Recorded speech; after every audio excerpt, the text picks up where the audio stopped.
they've got money to burn. They bet as much money as they can, whenever they can. 25, 50, even 100,000 a hand. The casino host was treating these guys like they were rock stars. And they're winning big time. There were multiple sessions where I had won in a neighborhood of $150,000, $180,000. But they're not your typical Vegas high rollers. They're MIT students. The MIT team in the early 90s was the most feared team on earth. With an amazing secret plan to beat casinos for millions. I just flat out didn't believe him. I thought it was utter bullshit. Unless they get caught first. I was kind of like a gaming mortician. I had to put some people down. A team of students from one of the world's most prestigious universities, MIT, is about to break the luck equation with a brilliant method. They will transform gambling games from pure chance to a determined outcome in their favor. They will hit the casinos and gambling halls in their territory and earn millions from them all without breaking the law. What is the genius method they used, and how did they manage to outsmart the casinos for years without anyone noticing? This is the true story of a handful of brilliant college students who won $43 million from casinos using math. Our story begins in 1992, specifically at the Massachusetts Institute of Technology, MIT, one of the strongest universities in the world. This university has remained one of the top 5 universities globally, often ranking first in many years. Naturally, the students who study at this university are the elite of the elite. This university only accepts the best. From this institution emerged a team of students who would challenge the casinos in their own backyards. The founder of this team was not actually a student, but a professor at the university. This professor, whose full name was never fully revealed, was known as Mr. M. Mr. M was a computer science professor at MIT, making him a technology and mathematics genius, and he would be the leader, mastermind, and founder of this operation. Mr. M had a passion for a gambling game called blackjack, one of the most famous casino games.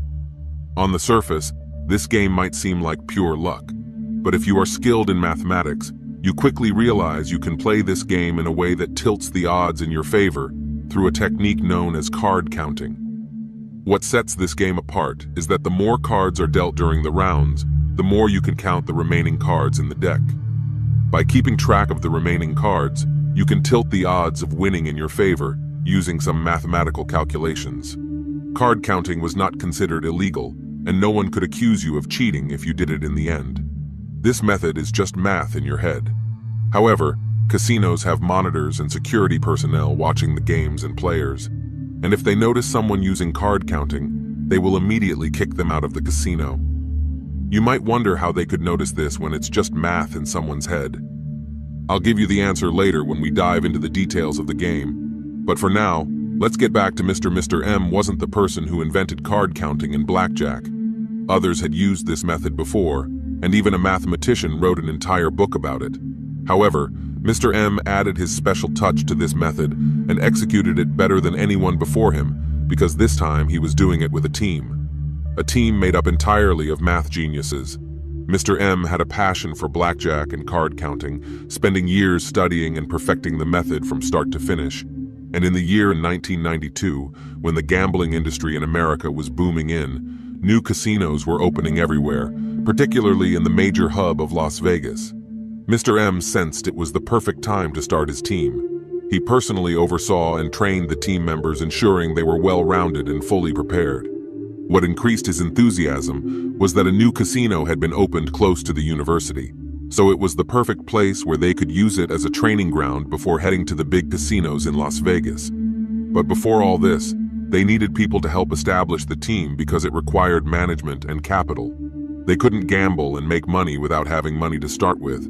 They estimated they needed at least $500,000 to make it worthwhile. So they needed investors. Mr. M sat down with 2 of his close associates to discuss the idea.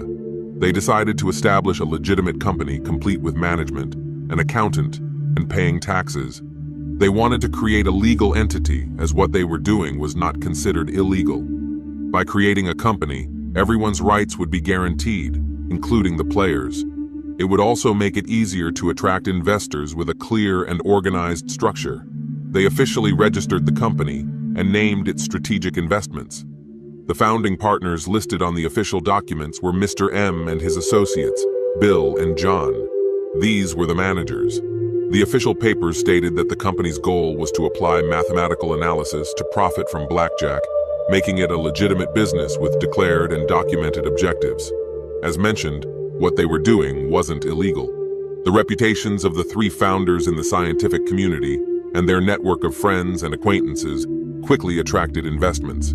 They easily raised the necessary capital of $500,000 or more in a short period. Of course, any profits made had to be distributed among the management investors and players according to their official documents. The profit shares were distributed as follows: 45% to management, 45% to investors, and 10% to the players. Of course, some might see these profit percentages as unfair, especially since the players are the ones on the front lines. However, the players also receive salaries on top of the 10% profit share. Their goal was to recruit students as players, specifically those with strong mathematical skills. Naturally, all the students at MIT are proficient in mathematics, but they also needed students who were bold and can maintain focus despite numerous distractions around them. In a casino, there are many distractions, chaos and noise, along with the pressure of the game and the concentration required to perform the necessary mathematical calculations. Amidst all this, their minds must remain sharp and focused. To calculate these equations, this requires more than just being good at math. The plan was to make a general call to the students, recruit a large number, and then sift through them to select the best. The news initially spread through flyers distributed around the university, and soon the students themselves began talking about it. Some of these students were already familiar with card counting, or had at least heard of it as soon as they saw the announcement or heard the news. They were intrigued, and some were drawn by the prospect of making money. After all, these students had no steady income and welcomed any opportunity to earn money, especially if it was something enjoyable that allowed them to use their intelligence and skills. Approximately 40 students decided to attend the first meeting held by Mr. M in one of the classrooms. There, Mr. M began to explain the concept and the principles they would be working on. He made it clear that this would take time and months of training to reach a level of mastery. He told them it wouldn't be easy, and that many of them would likely drop out. He also emphasized that anyone who didn't take it seriously would be immediately dismissed, as this was not a game. They had a $500,000 investment at stake. He explained that everything would be done legally with a company official paperwork accounts, and everything meticulously planned. Most of the students were already familiar with blackjack and the concept of card counting, so explaining the process to them wasn't difficult, especially since they were all math geniuses. Now, to continue the story, you also need to understand how to play this game. I'll give you a simple explanation. In this game, there's a dealer and players. The dealer deals cards to the players and themselves, and the players play against the dealer, not against each other. The goal of the game is to have cards with a total value higher than the dealer's cards, but not exceeding the number 21. For example, if your cards total 20 and the dealer's cards total 17, you win and double your bet. However, if either you or the dealer have a total that exceeds 21, that person loses immediately. The same goes for the other players at the table. All the players compete against the dealer. Whoever has a total higher than the dealer's, but less than 21, doubles their bet. And of course, the more money a player bets, the greater their potential winnings if they win, and the greater their losses if they lose in this game. The player competes directly against the casino because the dealer and employee of the casino is the opponent. When the dealer loses, they pay the player with the casino's money. This game can continue for several rounds, with the dealer dealing more cards to the players and themselves each round. As the game progresses and more rounds are played, fewer cards remain in the deck. This is where card counting comes into play. If, as a player, you keep track of the total and categories of the cards that have been dealt, you'll know the value of the remaining cards in the dealer's deck. With quick mathematical calculations, you can predict whether the upcoming rounds will be in your favor. To simplify, if your calculations indicate that most of the remaining cards in the dealer's deck are high-value cards, you bet more money.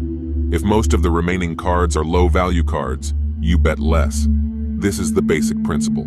For example, if your calculations tell you that the remaining cards in the deck are high value, you can predict that the dealer might draw a high card, making their total exceed 21, causing them to lose automatically, and you win. Of course, card counting is not a guaranteed way to win every game, but it shifts the odds in your favor.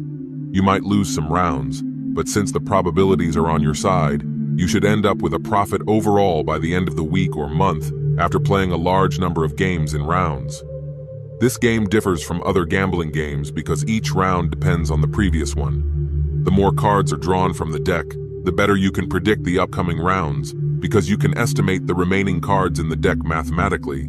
You can tilt the odds in your favor rather than relying on blind luck. This is a very simplified explanation of the game and card counting. The subject is more complex and the game has more rules, but this gives you the basic principles to understand the story. Those who want to delve deeper can research further on their own. The important thing is that Mr. M explained the card counting method to the students in detail. As I mentioned, some students had heard of the method or knew a little about it, but none were as deeply knowledgeable as Mr. M. He began teaching the students all the formulas and tables they needed to memorize and apply while using the card counting technique. It was as if they were taking an additional university course, complete with formulas, tables, and numbers. This was just the theoretical part. They also needed practical training to apply these methods and techniques. They had to be able to count cards and perform all the mathematical calculations automatically without even thinking, especially under the pressure and distractions of the casinos. Reaching this level required months of training, which is what Mr. M implemented. He made them train for long hours every day, planning for 6 months of this intense training. After 6 months, there would be a practical exam, a very tough one. Mr. M treated this as if it were one of the hardest university courses, which caused about half of the students to drop out. They couldn't handle the pressure, especially with their regular academic workload. At the same time, some students were highly enthusiastic from the start, which allowed them to excel and learn quickly. However, mastering the technique of card counting wasn't the hardest part of the operation. The real challenge was working together as a team, which was essential to outsmart casino security. Although what they were doing wasn't illegal, and casinos couldn't accuse them of cheating, security guards monitoring the games would eject and ban anyone they suspected of counting cards from the casino. Dealing with casino security was the most difficult aspect.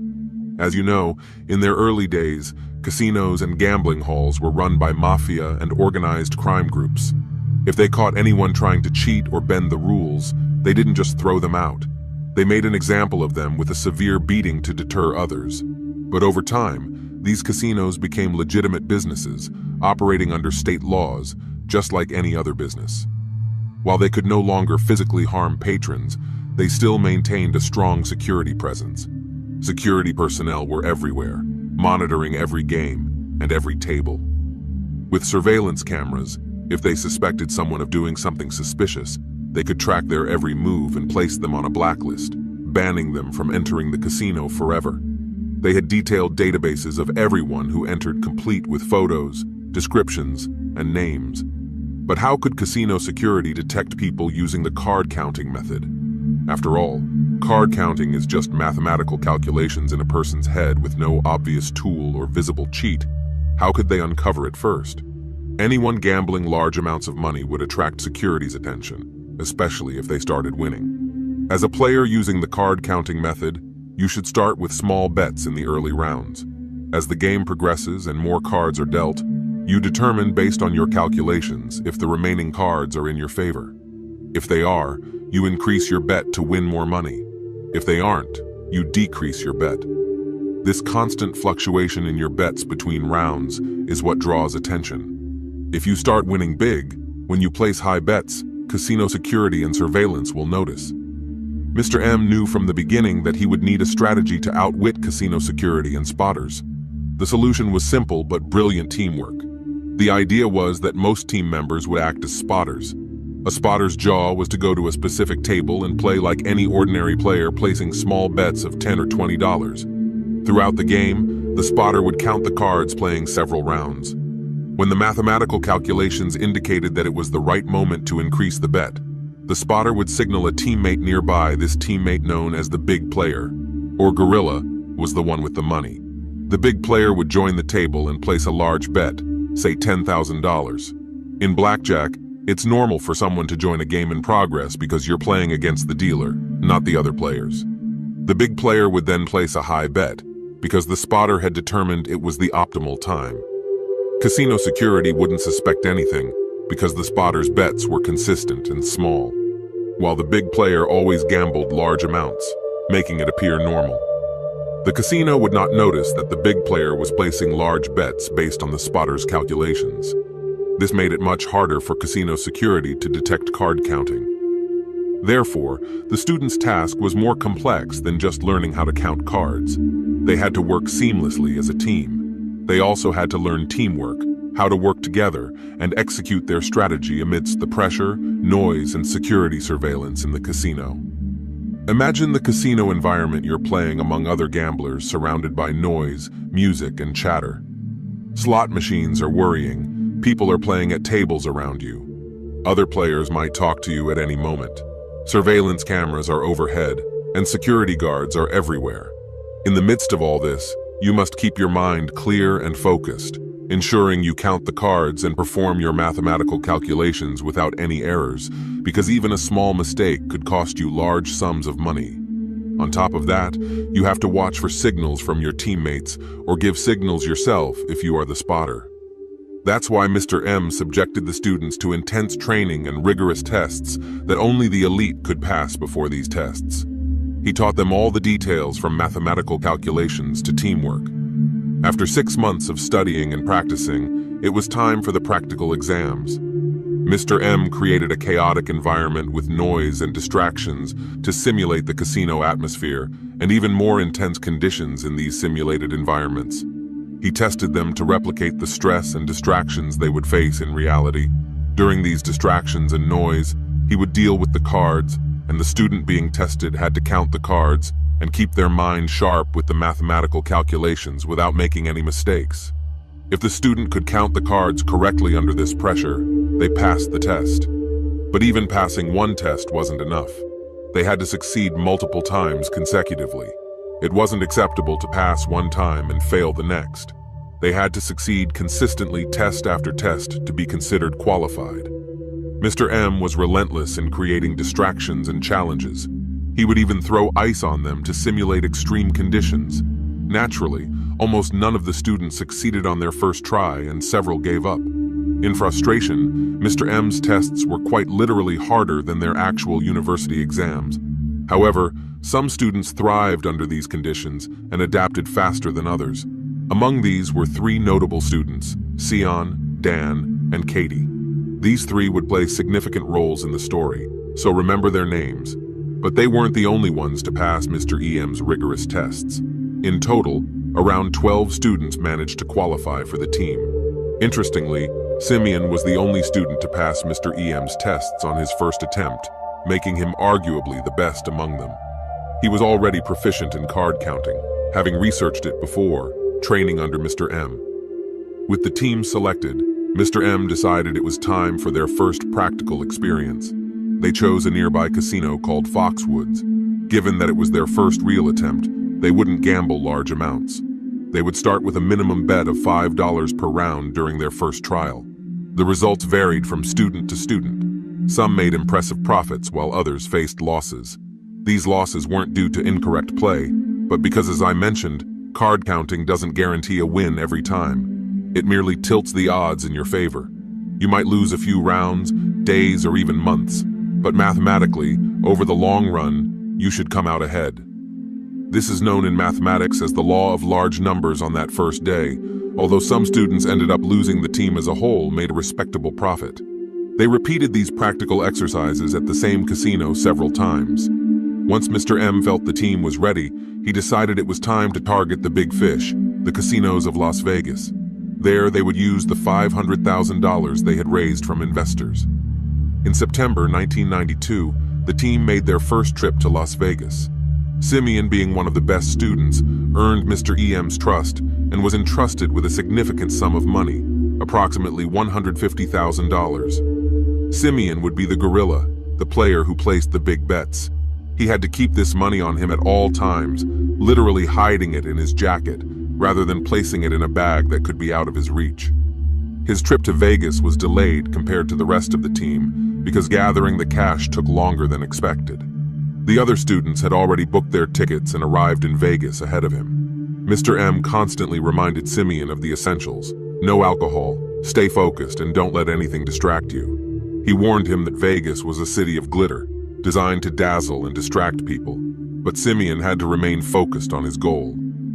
When Simeon finally boarded the next available flight to Las Vegas, he was immediately struck by the city's bright lights and bustling energy. It felt like entering a different world, which only heightened his excitement for the adventure ahead. The team's first target was a casino in Mirage Hotel, one of Vegas's most famous. The plan was to meet near the hotel's iconic volcano. However, when Simeon arrived at the designated spot, he couldn't find anyone from the team. He searched for a while, but to no avail. Back then, mobile phones weren't widespread, so he had no way to contact them. After an hour of searching, he decided to enter the casino alone. After walking around for a bit, he found Katie inside. She was also alone, and explained that the team had split up to explore the place after waiting for him for a while. However, Simeon was the gorilla with the money, so none of them could gamble without him, with only him and Katie left. They needed a plan to gamble together as they only needed 2 people for the operation, one to be the spotter and the other to be the gorilla. Simeon and Katie decided to adopt personas, one of Mr. EM's strategies. Simeon would pretend to be a Russian arms dealer complete with a Russian accent, which was easy. Since he had Russian origins, Katie would play the role of his American wife. Adopting these personas helped them blend into the casino environment. A Russian arms dealer naturally fits the profile of someone who would gamble large sums of money. Simeon and Katie approached one of the blackjack tables. Simeon took out $10,000 and handed it to the dealer. The dealer exchanged the money for casino chips to start playing in the first few rounds. Simeon placed small bets, allowing the rounds to progress so he could start counting the cards and see where the odds were heading. Initially, the numbers weren't in their favor. High-value cards had already been dealt, leaving smaller cards in the deck. As I explained earlier, when this happens, the odds aren't in the player's favor. They kept counting the cards round after round, waiting for the mathematical odds to shift in their favor. When the odds weren't favorable, it was best for the gorilla or the big money player to step away and let the spotter play. Instead, Simeon, playing the high roller, stood up and said he was going to the restroom. Katie, acting as his wife, took his place at the table. She started to play small bets since her husband was away. Simeon pretended to go to the restroom, but instead kept an eye on the table from a distance. Katie placed the minimum bet each round $25 according to the casino's rules, while counting the cards and calculating the odds. As Mr. M had taught them, she would keep playing and counting while Simeon watched from afar. When the odds finally shifted in their favor, Katie was to signal Sion to return. They had prearranged signals. Touching her face with her left hand meant good odds. The right hand meant excellent odds, and both hands meant the odds were overwhelmingly in their favor, and Simeon needed to return immediately. These signals were simple, yet incredibly clever, easily overlooked by anyone, not in the know. As soon as Simeon saw Katie's signal, he returned to the table. He placed all his chips on that round because the odds were overwhelmingly in their favor. They won round after round, tripling their money. The $10,000 turned into $30,000. Naturally, when a player starts winning such large sums, they attract the attention of security monitors and casino managers. One of these monitors quickly approached Simeon and Katie of the table and started talking to them. At first, Simeon felt they might get kicked out, but the manager surprised him by asking if they were staying at the hotel. Simeon replied that they hadn't booked a room yet. The manager then said, "You are a big winner with us, and we like to treat our high rollers. Well, I'd like to offer you a suite at the hotel." Simeon was initially shocked by the offer, but quickly accepted it. Casinos often make such offers not out of generosity, but in the hope that the winner will stay longer and continue gambling, increasing the likelihood of losing back the winnings. When they went up to the suite, they saw a room beyond their wildest dreams, an extravagant 5-star suite, and with them were their winnings. From that moment, they knew their lives were about to change drastically. During that first trip, they managed to win over $100,000. In just one weekend, their operation began to grow. Weekdays were for studying, but every weekend the team would catch the first flight to Vegas and repeat the process. The students playing. The role of spotters would spread out at the tables, placing small bets and starting the card counting process while the gorillas with the money waited for signals from a distance. Despite their caution and clever methods, security always kept an eye on big winners. When the same faces appeared week after week, it naturally raised suspicions. Therefore, the team never focused on just one casino. They diversified, going to different casinos, Every weekend they'd fly to Las Vegas, gamble on Saturday and Sunday, and then enjoy the nightlife before returning to their city and resuming their roles as regular MIT students. Mr. M and the founding partners, Bill and John, were meticulous about their accounting. Every team member submitted a detailed report of their weekly earnings and losses. Based on these reports, profits were distributed accordingly. The profit distribution was straightforward. The largest share, 45%, went to management, Mr. M and his partners. The investors also received 45%, and the remaining 10% went to the players. Players received a basic modest salary, and those who made profits got their share of the earnings. If a player lost money, they only received their basic salary. This system ensured precise weekly profit distribution, allowing the operation to run smoothly for several months. To avoid drawing attention, the team constantly varied their targets. They expanded beyond Las Vegas, hitting casinos in other American cities, and even traveling to Europe. This diversity was all part of Mr. M's strategic planning. Even though some team members occasionally faced significant losses, the overall outcome was usually profitable according to the law of large numbers. While there might be losing weeks, they were balanced by winning ones.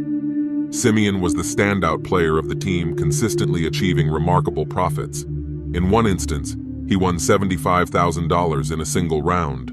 Not a game, but a single round. His performance was always outstanding, and his higher bets compared to his teammates were backed by his unwavering confidence. Within 6 months, the team's net profits neared $1 million. While the students didn't earn as much as management or investors, they enjoyed a lifestyle they had never dreamed of, especially at their young age.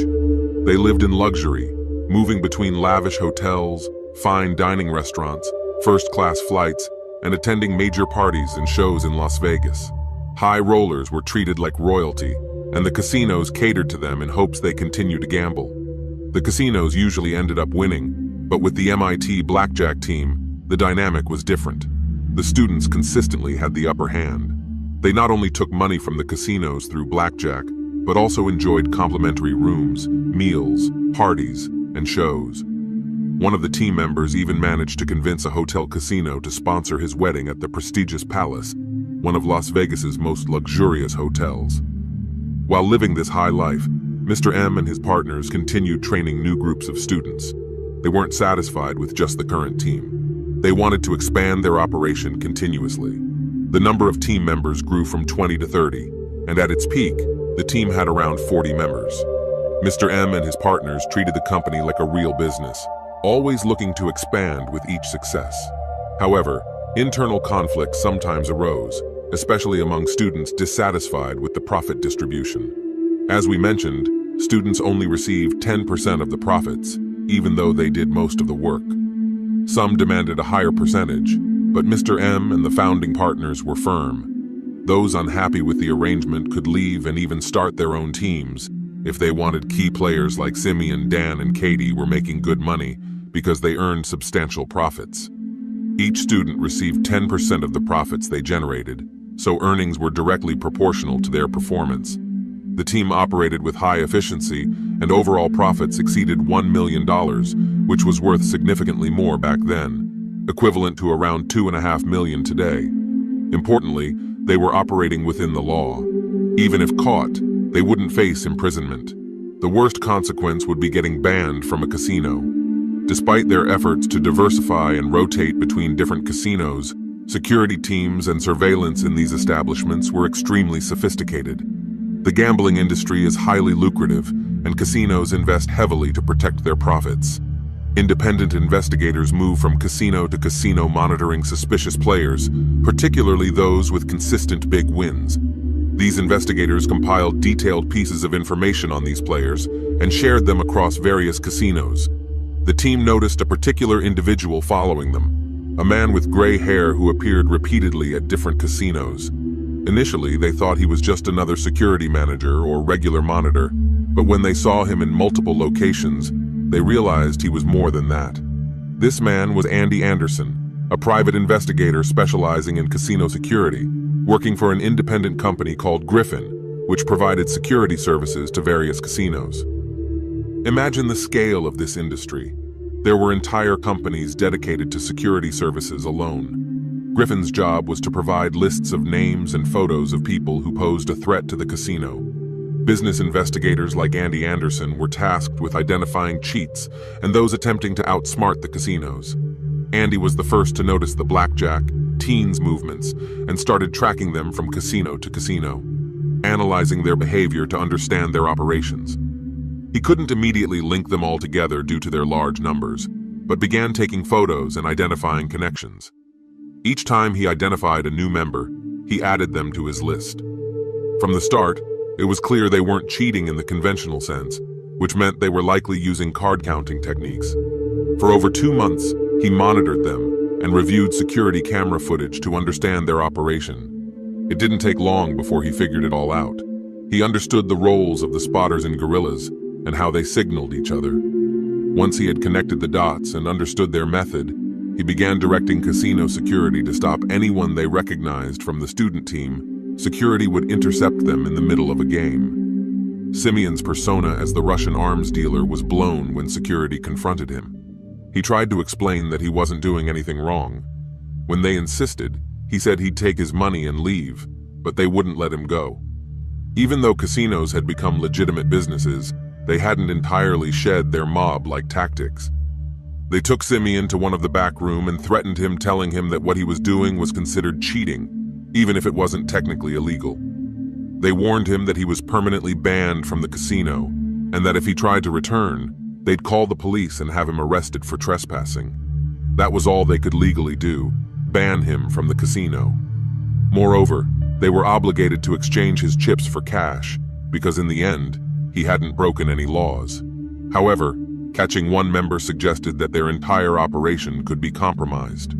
This suspicion was confirmed when a few days later, Dan was also caught. Dan, like Simeon, was a guerrilla and one of the top winners.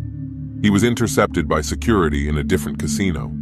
It became clear that their activities were becoming widely known. In one instance, when they traveled to Monte Carlo in Europe, they were even detained and threatened with arrest, being told that card counting was illegal there. This was, of course, nonsense, as card counting is impossible to prove. It's just math done in the mind. It was evident that the net was closing in on them. Their notoriety had spread to European casinos, and they had to expect being caught wherever they went. The reason behind this widespread knowledge was Griffin Investigations, the security company we mentioned earlier. Griffin specialized in casino security and maintained an updated book called the Griffin Book. This book was a comprehensive list of names, photos, and details of individuals considered threats to casino operations, cheaters, and fraudsters. Most of the student team members had been added to this book with their names, photos, and the aliases they used.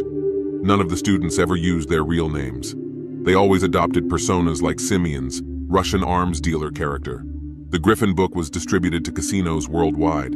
Any casino that subscribed to Griffin services received this book and regular updates via fax about suspicious players. If a player was spotted in one casino, warnings were sent to all the neighboring casinos. It was clear that Griffin Investigations was systematically closing in on the blackjack team. The warnings included the person's photo name and description. Andy, the investigator who exposed the student team, wasn't content with just revealing them to the casinos. He wanted to uncover their secret, where they came from, and how they executed their operations with such intelligence and precision. The casinos had the students' addresses because some of them, not being cautious, used their real addresses to receive the free casino offers. Andy noticed that almost all of their addresses were in Cambridge, Massachusetts, the city where MIT is located. He quickly deduced that they were university students. He then obtained the university's yearbook, which contained photos and names of all the students. By comparing the yearbook photos with the ones he had, he identified their real names, which were then added to the Griffin book. The student team and their leader, Mr. M, quickly realized they were being consistently stopped and banned from casinos, recognizing they had been identified. Some of them attempted to disguise themselves. Simeon, for instance, tried to play the role of a wheelchair-bound person. Another member, John, even disguised himself as a woman wearing a wig and makeup. Others tried growing beards or mustaches and wearing different outfits to vary their appearances. However, most of these disguises were quickly uncovered, especially since casinos employed facial recognition software that identified individuals as soon as they entered using the surveillance cameras. Even in 1993, casinos were equipped with such advanced security technology, making them some of the most security-savvy institutions. The disguises the students used were usually ineffective, as the facial recognition software could easily identify them. Things went from bad to worse. The team began to suffer from bad luck. We mentioned that there could be periods of losses lasting over a week, but these were usually balanced out over time. Unfortunately, their losses suddenly began to pile up, especially since experienced students like Simeon, Dan, and Katie could no longer play freely. Almost all casinos would immediately throw them out. This left the newer recruits whom Mr. M had recently trained to do most of the playing. It seemed that these new students weren't up to par, leading to significant losses. Amounting to hundreds of thousands of dollars, nearly $500,000 in losses, over 3 months problems mounted from all sides. iCasino security, bad luck, and increasing tensions between management and the students. The students unable to win were no longer making any money, as the entire situation became one of continuous losses. And even when they won a little, their share was so insignificant that it created resentment among the students. This discontent likely contributed to their losses. Eventually, many students left the team. Mr. M and the management were extremely stressed, especially Mr. M, who was known to crumble under pressure. One day, he forgot a bag containing $150,000 of the company's money in a classroom. He went home, slept, and only remembered the bag in the middle of the night. When he returned to the university to search for it, he found that a janitor had turned it over to the guards, who then handed it to the police. A federal investigation was launched to determine the money's origin, to ensure it wasn't involved in money laundering or any illegal activity. It took a long time, but eventually, Mr. M and his company recovered the money. This incident caused many team members to lose respect for Mr. M. Despite his intelligence and typically brilliant planning, it was clear he had crumbled under pressure and continuous losses. It became evident he wouldn't find a solution to their current predicament. The situation deteriorated to the point where Mr. M's partners, Bill and John, held a private meeting to discuss the possibility of ousting Mr. M from the company, and the team he had founded in replacing him with Simeon. Indeed, they proposed the idea to Cien, but he refused immediately. First, it would be a betrayal of Mr. M, whom Simeon still regarded as his mentor, and to whom he felt a great debt of gratitude. Second, the other team members already resented the management due to the perceived unfair profit distribution. If Simeon accepted, the team would likely turn against him as well. It was clear to Simeon that taking over a sinking ship would not end well. The logical choice was for him to start a new team under a new company. However, out of respect for Mr. M, he decided not to do that until the company collapsed or ceased operations. Indeed, it wasn't long before Mr. M informed his partners that he decided to step down from the company as he could no longer manage it. Following Mr. EM's departure, his partners also left, leading to the official dissolution of the company. This happened towards the end of 1993, meaning the company had operated for about a year and a half. Simeon then decided to form his own team. He established a new company with his old teammates, Dan and Katie. They learned from the mistakes of Mr. M and his partners, particularly the unfair profit distribution. Simeon and his partners believed that the main reason for their continuous losses was that the students felt they weren't getting their fair share, which affected their focus and performance. Correcting this mistake was their top priority. They retained the positive aspects they learned from Mr. M, such as creating a structured and professional organization with proper management and rigorous training. Everything was documented and legal, but this time the investors were the students themselves. Each member contributed what they could, and their share of the profits was proportional to their investment. No matter how small, they could start with a little and grow together. The key was ensuring everyone felt the arrangement was fair. This was the true path to lasting success. Sustainability was more important than quick profits. These were the principles upon which Ion's team was founded, which later became the most successful blackjack team in history. Over the next 4 to 5 years, Simeon's team grew and expanded, eventually comprising more than 60 players. During this time, they accumulated total profits exceeding $5 million, making them the most successful blackjack team ever. Although other teams emerge even from other universities, none reached their level of success. Simeon and his teammates always credited much of their success to Mr. M. He laid the foundations, charted the course, and was the mastermind behind their multi-million-dollar winnings. After these adventures, most of the students went on to work for tech companies or high-level educational institutions. Some founded tech companies and sold them for millions. Simeon himself founded several tech companies, sold them, and became an incredibly wealthy millionaire, as well as the most of team members who found great success in their lives.